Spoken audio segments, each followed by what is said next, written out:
പത്തരമാറ്റ് സീരിയലിലേക്ക് എല്ലാവർക്കും സ്വാഗതം. ഈ ചാനൽ ഇഷ്ടപ്പെട്ടാൽ ലൈക്ക് ചെയ്യുക, സബ്സ്ക്രൈബ് ചെയ്യുക. അങ്ങനെ അനിയാണെങ്കിൽ വിഷമിച്ച് നിൽക്കുന്നുണ്ട്. എന്ത് ചെയ്യണമെന്നറിയാതെ വിവാഹമോചനം വാങ്ങിത്തന്ന നവീനടുത്ത് നന്ദി പറയുകയും പാർട്ടി കൊടുക്കുകയും ചെയ്യാനും ആവശ്യപ്പെടുന്നുണ്ട്. എന്നാൽ നവീനാണെങ്കിൽ പറയുക, നീ ഞാൻ വിളിക്കെടുത്ത് വരണം, എനിക്ക് ചെലവ് ചെയ്യാമെന്ന് പറഞ്ഞിട്ട് നീ ഒന്നും മിണ്ടുന്നില്ലല്ലോ, എന്നാൽ നീ ഇപ്പോൾ തന്നെ വരണമെന്ന് പറഞ്ഞ് വിളിക്കുന്നുണ്ട്. അങ്ങനെ അനി കൂടെ പോകുന്നുണ്ട്. അനി പോയപ്പോഴത്തേക്കും പറയുക, നീയാണെങ്കിൽ എന്താന്ന് തീരുമാനിച്ചു കഴിഞ്ഞോ? നിനക്കുള്ള കുട്ടിയെ ഞാൻ അന്വേഷിച്ച് വെച്ചിട്ടുണ്ട്. ആദ്യം എന്റെയും നന്ദുവിന്റെ കല്യാണം ഒന്ന് കഴിഞ്ഞോട്ടെ, അതിനുശേഷം നിനക്ക് പറ്റിയ നിന്റെ നയന ചേട്ടത്തി പോലുള്ള ഒരു നല്ലൊരു കുട്ടിയെ തന്നെ ഞാൻ നോക്കി തരുന്നുണ്ട് എന്നൊക്കെ പറയുന്നുണ്ട്. അതാരാ? അതൊന്നും നീ ഇപ്പൊ അറിയണ്ട, ഞാൻ നോക്കി വെച്ചിട്ടുണ്ട് എന്നൊക്കെ നവീൻ പറയുന്ന കേട്ടിട്ട് ഞെട്ടി നിൽക്കുന്നുണ്ട്. എന്തോ ഒരു ഉദ്ദേശമില്ലാതെ അവൻ ഇങ്ങനെങ്ങും സംസാരിക്കില്ല എന്ന് എനിക്കുറപ്പാ. വക്കീലിന്റെ ബുദ്ധിയല്ലേ. അവനാണെങ്കിൽ എന്റെ അടുത്തും ആ രീതിയിൽ തന്നെ കാണിക്കുന്നത്. ഞാൻ പറഞ്ഞ ഒരു ദിവസം പറഞ്ഞത് ഓർമ്മ വരുന്നുണ്ട്. എന്തു പറഞ്ഞിരുന്നാലും നീ കേൾക്കണം. പക്ഷെ ഒരേ ഒരു കാര്യമേ അവൻ ആവശ്യപ്പെട്ടുള്ളൂ, നിന്റെ വിവാഹം മോചനമെന്ന്. അത് അപ്പോഴത്തേക്കും അനി ഓർക്കുകയും ചെയ്യുന്നുണ്ട്. അതുകൊണ്ടാണോ തൻ്റെ അടുത്ത് ഈ അവകാശങ്ങളൊക്കെ കാണിച്ചവൻ നിൽക്കുന്നത് എന്നൊന്നും മനസ്സിലാവാത്ത രീതിയിൽ വീണ്ടും ചോദിക്കുന്നുണ്ട്. നന്ദു നിന്റെ അടുത്ത് കല്യാണക്കാര്യം വല്ലതും പറഞ്ഞായിരുന്നോ, അതോ അവൾ എസ് പറഞ്ഞായിരുന്നോ എന്നൊക്കെ ചോദിക്കുക. ഇത് കേട്ടതും എസിന്റെ ഒരു ആവശ്യമില്ല, ഞങ്ങൾ സംസാരിച്ചുകൊണ്ട് പോയ സമയത്തെ അവളടുത്ത് ഞാൻ സൂചിപ്പിച്ചിരുന്നു വീട്ടുകാരായിട്ട് അങ്ങോട്ട് വരട്ടെ എന്ന്. ഒന്നും മിണ്ടിയില്ല. മൗന സമ്മതമെന്നല്ലേ പറയാറ്, അതുകൊണ്ട് ഞാൻ അങ്ങ് സമ്മതിപ്പിച്ചെടുത്തു എന്നൊക്കെ പറയുന്നുണ്ട്. ഇത് കേട്ടതും വീണ്ടും എനിക്ക് സങ്കടമാവുകയും എന്ത് പറയാൻ പറ്റുന്ന ഒരവസ്ഥയായി പോവുകയും ചെയ്യുന്നുണ്ട്. ആ സമയത്ത് നന്ദു ആണെങ്കിൽ വിളിക്കുന്നുണ്ട്. എന്തായാലും എപ്പോഴും ഫോൺ എടുക്കണോ വേണ്ടോ എന്നൊക്കെ ചിന്തിക്കുന്നുണ്ട് അനി. അങ്ങനെ ഫോൺ കട്ടാക്കി വെക്കുന്നുണ്ട്. ആ സമയത്ത് നവീൻ ചോദിക്കുക, ആരാ വിളിക്കുന്നേ? ആരുമില്ല, എൻ്റെ ഒരു ഫ്രണ്ടാ, പക്ഷെ ഇപ്പൊ എടുക്കുന്നില്ല എന്നൊക്കെ പറഞ്ഞിട്ടിരിക്കുക. പക്ഷേ നവീന് മനസ്സിലാവുന്നുണ്ട് അത് നന്ദു ആണെന്ന്. അവർ തമ്മിൽ നല്ല പ്രണയത്തിലാണെന്നും ഒരിക്കലും പിരിയാത്ത വിധമാണെന്നും മനസ്സിലാവുകയും പക്ഷേ എന്തായാലും അത് വിട്ടുകൊടുക്കാൻ നവീന് താല്പര്യമില്ലാത്തതുപോലെ മനസ്സിലാകുകയും ചെയ്യുന്നുണ്ട്. എന്നാൽ ഓരോ നിമിഷവും നന്ദുവിന്റെ കോളിൽ വരുമ്പോഴത്തേക്കും എടുക്കാറുള്ള, നീ ഇവൻ എന്താ ഇന്ന് എടുക്കാത്തത്? എന്തായാലും ഞാൻ ഇരിക്കുന്നത് കൊണ്ടായിരിക്കും, ഞാനൊന്ന് മാറി നിൽക്കാനെന്ന് പറഞ്ഞ് മാറി നിൽക്കുന്നുണ്ട്. ആ സമയത്ത് നന്ദുവിനെ ഫോൺ ചെയ്യുന്നുണ്ട് അനി. എന്നിട്ട് പറയുക, ഞാനിപ്പോൾ നിൽക്കുന്നത് നവീന്റെ കൂടെയാ. നവീനും ഞാനുമായിട്ട് സംസാരിച്ചുകൊണ്ടിരിക്കുക. നിന്റെ വിഷയം തന്നെയാ, കല്യാണക്കാര്യം തന്നെ മെയിന്. ഇനിയിപ്പം എന്തു ചെയ്യാനാ? ഞാൻ നിന്റെ ഫോൺ വന്നപ്പോഴത്തേക്ക് അതുകൊണ്ടാ കട്ടാക്കിയത്. അവനാണെങ്കിൽ ഇപ്പോൾ അങ്ങോട്ട് മാറി നിൽക്കുക. അപ്പോഴത്തേക്കാ ഞാൻ വിളിച്ചത്. ഇപ്പൊ വരാറായെന്ന് തോന്നുന്നു. ഞാൻ തിരിച്ചങ്ങോട്ട് നിന്നെ വിളിക്കാൻ ഇത് കട്ടാക്കുന്നുണ്ട്. അതിനുശേഷം വീണ്ടും ഫോൺ വിളിക്കുമ്പോഴത്തേക്കും ചോദിക്കുന്നുണ്ട്, എന്തിനാ നീ കട്ടാക്കിയതെന്ന് എനിക്ക് മനസ്സിലാവുന്നുണ്ട്. വീണ്ടും വീണ്ടും ഞാൻ വിളിക്കുന്നത് നിനക്കിപ്പോ ശല്യമായി തുടങ്ങിയോ എന്നൊക്കെ ചോദിക്കുന്നുണ്ട്.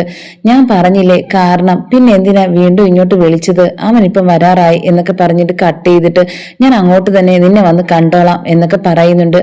അത് കേട്ടതും വീണ്ടും പറയുക, ഞാനാണെങ്കിൽ എന്ത് ചെയ്യണം പറ്റാത്ത ഒരു അവസ്ഥയിലാ. വീട്ടിലാണെങ്കിൽ നയന ചേച്ചിയാണെങ്കിൽ വന്നിരുന്നപ്പം അമ്മയടുത്ത് സംസാരിച്ചപ്പോഴത്തേക്കും എന്റെയും നവീന്റെ കല്യാണക്കാര്യത്തെക്കുറിച്ച് അവരടുത്ത് ഡിസ്കസ് ചെയ്യുകയും ചെയ്തിരുന്നു.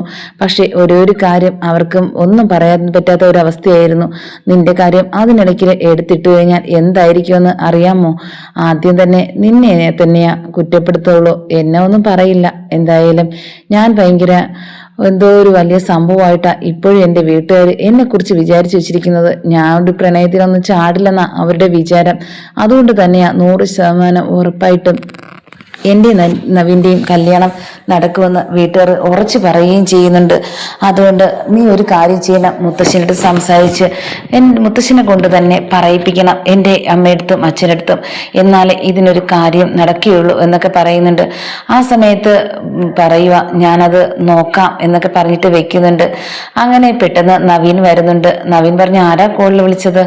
ആ ഒരു കോള് വന്നതാ എന്നൊക്കെ പറഞ്ഞിട്ട് മാറ്റുന്നുണ്ട്. പക്ഷെ നവീന് മനസ്സിലാവുകയും ചെയ്യുന്നുണ്ട്. എന്നിട്ട് പറയുന്നുണ്ട്, നിനക്ക് ഞാൻ നോക്കി വെച്ചിരുന്ന കുട്ടിയെ ഞാൻ നിനക്ക് ഒരു ദിവസം കാണിച്ചു തരും, എന്നിട്ട് അവരുമായിട്ട് കല്യാണം നീ അങ്ങ് നടത്തണം. അത് എൻ്റെ താല്പര്യം. ആദ്യം ഞങ്ങളുടെ കാര്യം നടക്കട്ടെ, നന്ദുവിൻ്റെയും എൻ്റെയും എന്നൊക്കെ പറയുന്നുണ്ട്. എന്തുമാത്രം കഷ്ടപ്പെട്ടാന്നറിയാവോ? എങ്ങനെയെങ്കിലും നിന്നെ ഒന്ന് സേഫ് ആക്കണം എന്നുള്ളൊരു ഉദ്ദേശം മാത്രമേ എനിക്കുണ്ടായിരുന്നുള്ളൂ. അത് മാത്രമല്ല, അനാമികയായിട്ടുള്ള വിവാഹബന്ധം നിനക്ക് വേർപെടുത്തണമെന്ന് എൻ്റെ കൂടെ പറഞ്ഞുകൊണ്ട് നടക്കുകയായിരുന്നില്ലേ? ആഗ്രഹിച്ചില്ലേ, എന്തായാലും ഞാനത് സാധിച്ചു തന്നു. അതിന് പകരമായിട്ട് നീ ഒരു കാര്യം എൻ്റെ അടുത്ത് ചെയ്യേണ്ടത്, എൻ്റെ ഫ്രണ്ട് എന്ന നിലയ്ക്ക് നീയാ എൻ്റെയും അതുപോലെ തന്നെ നന്ദുവിൻ്റെയും കല്യാണത്തിന് മുൻകൈ എടുത്ത് നടത്തേണ്ടതും എല്ലാവരുമായിട്ട് സംസാരിക്കുകയും അതിന് ഞാൻ നിന്നെ ഏൽപ്പിക്കുക എന്നൊക്കെ പറയുന്നുണ്ട് നവീന്. ഇത് കേട്ടതും ആകെ തകർന്നു പോയി അനി. എന്നിട്ട് അനി പറയുക, ശരി എന്നാ ഞാൻ വിളിക്കാമെന്ന് പറഞ്ഞിട്ട് പെട്ടെന്ന് പോകുന്നുണ്ട്. അങ്ങനെ അനി പോകുന്നത് നേരെ നന്ദുവിനെ കാണാനാ. നന്ദുവിനെ കണ്ടിട്ട് നന്ദുവിൻ്റെ അടുത്ത് പറയുന്നുണ്ട്, ഇത്രയും നേരം ഞാൻ എങ്ങനെ അവൻ്റെ മുമ്പിലിരുന്നേന്ന് എനിക്കറിയില്ല. നിന്റെ ഓരോ വാക്ക് പറയുമ്പോഴത്തേക്കും എൻ്റെ ഉള്ളിൻ്റെ ഉള്ളിൽ ഭയങ്കര വിഷമമായിരുന്നു. എന്തായാലും അവൻ ഉറച്ചു കഴിഞ്ഞിരിക്കുന്നു, നിന്റെ ജീവിതത്തിൽ വരാൻ പോകുന്നത് നവീൻ തന്നെയാന്ന് അവൻ തന്നെ ഉറപ്പിച്ചു കഴിഞ്ഞിരിക്കുന്നു എന്നൊക്കെ പറയുന്നുണ്ട്. അത് പറയാൻ വരട്ടെ, ആദ്യം എൻ്റെ അടുത്ത് പറഞ്ഞത് പറയാം. ഞാൻ ഇന്നലെ എൻ്റെ കൂടെ വന്നപ്പോഴത്തേക്ക് അവൻ പറഞ്ഞ ഒരേ ഒരു കാര്യമുണ്ട്, അമ്മയ്ക്ക് ഇഷ്ടമുണ്ടെങ്കിൽ മാത്രമേ ഇത് നടക്കുള്ളൂ എന്നാ. പക്ഷേ എനിക്ക് തോന്നുന്നില്ല നവീൻ്റെ അമ്മയ്ക്ക് എന്നെ ഇഷ്ടപ്പെടുമെന്ന്. ഒരു തടസ്സം നിന്നാൽ അത് നിർത്താവുന്നതേ ഉള്ളൂ ആ കല്യാണം. പക്ഷേ എനിക്കത് തോന്നുന്നില്ല. അവൻ്റെ മുത്തശ്ശനും അതുപോലെ തന്നെ അച്ഛനും എല്ലാം അവന് സപ്പോർട്ടാണ്. ഈ ഒരു കേസിൻ്റെ കാര്യത്തിൽ തന്നെ അവൻ്റെ മുത്തശ്ശൻ ഒരുപാട് ഹെൽപ്പ് ചെയ്തെന്ന് അവൻ എൻ്റെ അടുത്ത് പറഞ്ഞായിരുന്നു. അത് ആർക്ക് വേണ്ടിയാ? അവന് വേണ്ടിയായിരുന്നു. അതുകൊണ്ട് ഞാൻ മനസ്സിലാക്കുന്നുണ്ട് ഈ കല്യാണം തന്നെ നിന്റെ വീട്ടുകാർ ഉറപ്പിച്ച് നടത്തുമെന്ന്. അവിടെ അവന്തികയായിട്ട് എന്നെ ഉറപ്പിക്കും പോലെ നിനക്ക് ഇവിടെ കുരുക്ക് വീഴുമെന്ന് എനിക്ക് ഉറപ്പാന്നൊക്കെ പറയുന്നുണ്ട്. എന്തായാലും ഞാൻ വീട്ടിലോട്ട് പോയിട്ട് എനിക്ക് ആദർശൻ്റെ അടുത്ത് സംസാരിക്കാനുണ്ട് എന്നൊക്കെ പറഞ്ഞ് പോവുക. അവിടെ വെച്ച് ഫ്രണ്ടിലിരിക്കുക മുത്തശ്ശൻ്റെ അടുത്ത് പറയുന്നുണ്ട്, എന്തായാലും ആദർശം നയനെയും എല്ലാവരെയും വിളിക്ക്, എനിക്ക് നിന്റെ കാര്യം സംസാരിക്കണം. ഇന്നലെ പറഞ്ഞതുപോലെ അല്ല ഇന്ന് പറയാനുള്ളത്. അപ്പോഴത്തേക്കും അവരെ വിളിക്കാൻ വരട്ടെ മുത്തശ്ശ, എനിക്ക് മുത്തശ്ശൻ്റെ അടുത്തൊരു കാര്യം പറയാനുണ്ട്. എനിക്കത് മനസ്സിലാവും, നീ നന്ദുവിൻ്റെ കാര്യമല്ലേ പറയാനുള്ളത്. എൻ്റെ അടുത്ത് മുത്തശ്ശി പറഞ്ഞായിരുന്നു, പക്ഷേ നിന്റെ അമ്മ കരഞ്ഞുകൊണ്ടാണ് പറഞ്ഞത് അത് നടക്കാൻ പാടില്ല എന്ന്. പക്ഷേ ഞാനും ആലോചിക്കുന്നുണ്ട്, രണ്ടുപേര് ഈ വീട്ടിലുണ്ട്, മൂന്നാമതൊരാള് ഈ വീട്ടില് വരുന്നുണ്ടെങ്കിൽ ഒരു കാര്യം കൂടെ എല്ലാവരും ചോദിക്കണം, എനിക്ക് അത് അത്യാവശ്യം എന്നൊക്കെ മുത്തശ്ശൻ ചോദിക്കുന്നുണ്ട്. അതിനെന്താ മുത്തശ്ശൻ അവരുടെ അടുത്ത് ചോദിക്കേണ്ട കാര്യം? എന്റെ സമ്മതമല്ലേ എന്റെ കല്യാണത്തിന് വേണ്ടത്. നിന്റേത് മാത്രമല്ല, നിന്റെ അമ്മയ്ക്കും ഇഷ്ടമില്ല, അച്ഛനും ആർക്കും തന്നെ ഇഷ്ടമില്ല. അത് മാത്രമല്ല നയന എൻ്റെ അടുത്ത് സംസാരിച്ചു എന്നോ, അവൾക്ക് ഇഷ്ടമുണ്ട്, പക്ഷെ എന്ത് ചെയ്യാനാ, അവൾ അനിയത്തിയായി പോയി. പിന്നെ ഒരു കാര്യം, ആദർശനും സമ്മതമാ. അത് അനിയനെന്ന് പറഞ്ഞ് നിന്റെ അടുത്ത് അത്രയ്ക്ക് സ്നേഹം ഉള്ളതുകൊണ്ട് അവർ മാത്രമേ നിനക്ക് സപ്പോർട്ടായിട്ടുള്ളൂ. ഞാനാണെങ്കിൽ ഇപ്പോൾ എനിക്ക് അവരുടെ ഭാഗവും ചിന്തിക്കണം. എന്തായാലും എങ്ങനെയായിരിക്കും ജലജയുടെ പ്രതികരണമെന്ന് ഇന്നലെ തന്നെ നിനക്ക് മനസ്സിലായതാ. ഇനിയും എങ്ങനെയായിരിക്കുമെന്ന് ഈ കാര്യം പറയുമ്പം എനിക്ക് മനസ്സിലാവുന്നില്ല. അതിനുകൂടി നീ ഒരു വഴി കണ്ടെത്തി തരണം, എന്നാൽ മാത്രമേ ഇതിനൊരു ഉത്തരം നിനക്ക് കിട്ടുകയുള്ളൂ എന്നൊക്കെ പറയുന്നുണ്ട്. എന്തായാലും രണ്ടുപേരെ കല്യാണം നടക്കട്ടെ. അവിടെയാണെങ്കിൽ നന്ദുവിന് നല്ലൊരു ആലോചനയാണ് വന്നിരിക്കുന്നത്, നല്ലൊരു പയ്യനുമാണ് നവീന്. അത് കേട്ടിട്ട് കൊള്ളാന്ന് തോന്നുന്നുണ്ട്. അതങ്ങ് നടത്തട്ടെ. നമുക്കിപ്പോഴത്തേക്കും അവധിക്ക് തന്നെ നമുക്ക് ഉറപ്പിച്ച് നിന്റെ കാര്യം നടത്തണം. ഇത് തന്നെയാണ് എൻ്റെ അന്തിമ തീരുമാനം. ഇനി ഇതിലൊന്ന് ഒരു മാറ്റവും ഇല്ല എന്ന് മുത്തശ്ശൻ പറയുന്നുണ്ട്. ഇത് കേട്ടിട്ട് അകത്തേക്ക് ദേഷ്യത്തോടെ കയറി പോകുന്നുണ്ട്. ആ സമയത്ത് ജലജ വന്നിരുന്നുണ്ട്. ജലജ പറയുക മുത്തശ്ശൻ്റെ അടുത്ത്, എന്തായാലും ഇനി ഇത് നീട്ടിക്കൊണ്ടുപോകേണ്ട ഒരു കാര്യമില്ല. നമ്മുടെ സ്വപ്നമായിരുന്ന ആ ഒരു എൻഗേജ്മെന്റ് എത്രയായിരുന്നാലും ഡേറ്റ് അങ്ങ് എടുക്കണം എന്നൊക്കെ പറയുന്നുണ്ട്. എനിക്ക് എത്രയും പെട്ടെന്ന് നടത്തണമെന്ന് എനിക്ക് ആഗ്രഹമുണ്ട്, അതങ്ങ് നടത്തിക്കൂടെ അച്ഛാ എന്നൊക്കെ ചോദിക്കുന്നുണ്ട്. ഇത് കേട്ടിട്ട് മുത്തശ്ശൻ പറയുന്നുണ്ട്, ഞാൻ പറയാം, അതൊക്കെ എല്ലാം നോക്കിയിട്ട് സമയങ്ങളൊക്കെ അന്വേഷിച്ചിട്ട് നമുക്ക് ചെയ്യാൻ പറ്റുള്ളൂ. അന്നോ അറിയാലോ ഒരു ജോത്സ്യം വന്ന് ഇത് നടക്കാൻ പറ്റത്തില്ല എന്നൊക്കെ പറഞ്ഞത്. അതുകൊണ്ട് എല്ലാ തടസ്സങ്ങളും നീക്കി എന്നാൽ മാത്രമേ നമുക്കിത് നടത്താൻ വേണ്ടി പറ്റുള്ളൂ എന്നൊക്കെ പറയുന്നുണ്ട്. ഇത് കേട്ടത് ജലജ പറയുക, ഇതെന്താ നടത്താൻ താല്പര്യമില്ലാത്തതുപോലെയാണല്ലോ ഇപ്പൊ അച്ഛന്റെ സംസാരം. എന്താ കൊച്ചുമോന് എന്തെങ്കിലും പറയുന്നത് കേട്ടിട്ട് മാറിയായിരുന്നോ എന്നൊക്കെ പറയുന്നുണ്ട്. എനിക്ക് എല്ലാവരും ഒരുപോലെ തന്നെയാ, പക്ഷേ അവന്റെ ഭാവവും കേൾക്കണം. അതുപോലെ തന്നെ അവന്തിക്ക, എനിക്ക് അവളടുത്തൊന്ന് സംസാരിക്കണം എന്നൊക്കെ പറയുന്നുണ്ട്. അങ്ങനെ മുത്തശ്ശനാണെങ്കിൽ അവന്തികയെ വിളിക്കുന്നുണ്ട്. എന്തായാലും നിനക്ക് എന്താ താല്പര്യം? നിനക്ക് അനിയെ ഇഷ്ടമാണോ? ഇത് നടത്തണമെന്ന് നിനക്ക് ഉറപ്പാണോ എന്നൊക്കെ ചോദിക്കുന്നുണ്ട്. ആ സമയത്ത് എന്താ വെച്ചാൽ ഒരു ചോദ്യം എന്നൊക്കെ ജലജ ചോദിക്കുന്നുണ്ട്.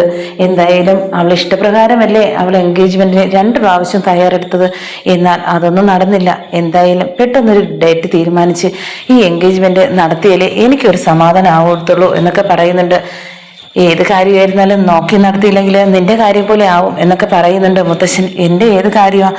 നീയാണെങ്കിൽ ഇന്ന് ഈ വീട്ടിൽ നിൽക്കേണ്ട അവസ്ഥ ആ നാഗരാജിനെ അറിയാലോ. ഒരു പുതിയൊരു ബിസിനസ് സാമ്രാജ്യം കൂടെ വളർത്തിയെടുത്ത് അവൻ നമ്മളെ നശിപ്പിക്കാൻ നോക്കുന്നവരാ.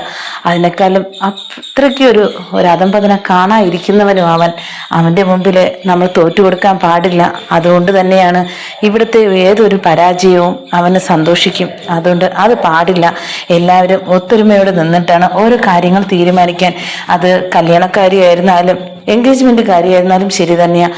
അതുപോലെ തന്നെ വീട്ടിലെ ഓരോ കാര്യത്തിലും ഞാൻ തീരുമാനം അന്തിമമായിരിക്കും എന്നൊക്കെ പറയുന്നുണ്ട്. എൻ്റെ തീരുമാനത്തിൽ നിൽക്കുന്നവർ മാത്രം ഈ വീട്ടിൽ നിന്നാൽ മതി. അത് അനിയുടെ ഞാൻ പറഞ്ഞിട്ടുണ്ട്. എന്തായാലും ഞാനൊന്ന് ആലോചിക്കട്ടെ. എന്തായാലും നമ്മുടെ കുടുംബത്തിലെ ജോത്സ്യനെ തന്നെ വിളിച്ച് ഒരു സമയം നോക്കിപ്പിക്കാം, എന്നിട്ട് നമുക്ക് തീരുമാനിക്കാം എന്നൊക്കെ പറയുന്നുണ്ട്. എന്നാൽ ഇതൊക്കെ കേട്ടിട്ട് ഉടനെ തന്നെ ആദർശ് പറയുന്നുണ്ട്, എന്തായാലും ഉടനെ തന്നെ തീരുമാനമുണ്ടാവും. ഇത് എങ്ങനെയാണെന്നും എനിക്കറിയില്ല. എന്തായാലും ഞാനിന്ന് നവീനെ കണ്ടിരുന്നു എന്ന് പറയുന്നുണ്ട് ആദർശിൻ്റെ അടുത്ത്. നയന ഇത് കേട്ടത് അന്തം വിട്ട് നിൽക്കുക. എന്തായാലും നിനക്ക് വേണ്ടി അവൻ വേറൊരു പെണ്ണിനെ തന്നെ നോക്കിയെങ്കിൽ മനസ്സിലാക്കുക. നിനക്കാണെങ്കിൽ ഇനി നന്ദുവിനെ കിട്ടില്ല എന്ന് തന്നെ ഉറപ്പുക. അതുകൊണ്ട് മാത്രമാണ് അവൻ നിൻ്റെ അടുത്ത് ഇങ്ങനെ പറഞ്ഞത്. ഇതൊരിക്കലും നടക്കാൻ പാടില്ല എന്നൊക്കെ, എൻ്റെ കൂടെ നിൽക്കണം എന്നൊക്കെ അനി പറയുന്നുണ്ട് ആദർശിൻ്റെ അടുത്തും നയനയുടെ അടുത്തും. ആ സമയത്ത് ഇല്ല, നമുക്കിനി ഒന്നും ചെയ്യാൻ കഴിയില്ല, അത്രയ്ക്ക് ഒരു പ്ലാനിങ് ആയിട്ടാണ് നവി നിൽക്കുന്നത് എന്ന് നന്ദുവിൻ്റെ അടുത്ത് ഇനി പറഞ്ഞാലും ഒരു കാര്യമില്ല എന്നൊക്കെ പറയുന്നുണ്ട് നയന.